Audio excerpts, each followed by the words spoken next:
At eto na nga, hindi na naman ako makatulog. Kaya naisipan ko, kumain na lang sa ganitong oras. Mag-aalas 2 na ng madaling araw.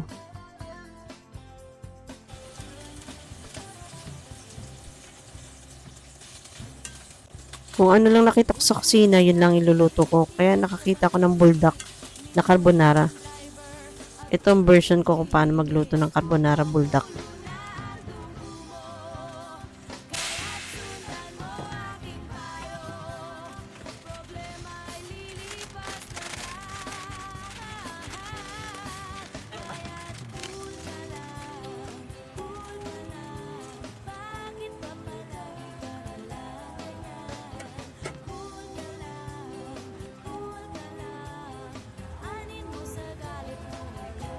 Hindi ko nga pala lahat nilagay ang maanghang kasi baka hindi ko kayanin.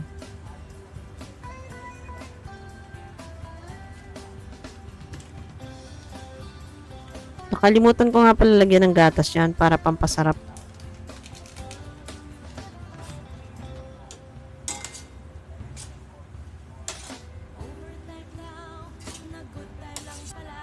Bali nilagay ko na nga pala yung topping na ham.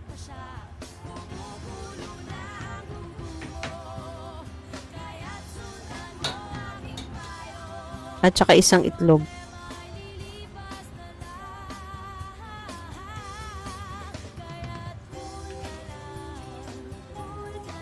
Nilagyan ko na rin ng cheese yung natira namin sa ref.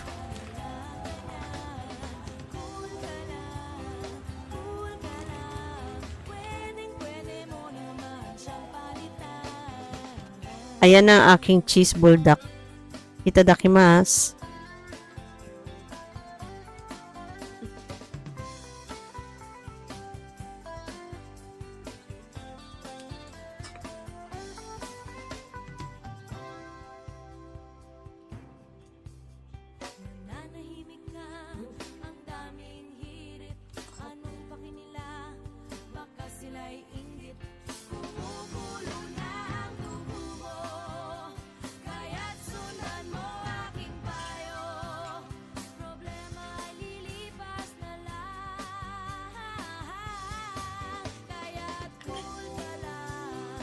Kaya sa mga ginugutom dyan sa gabi, itry nyo na to, napakadali lang.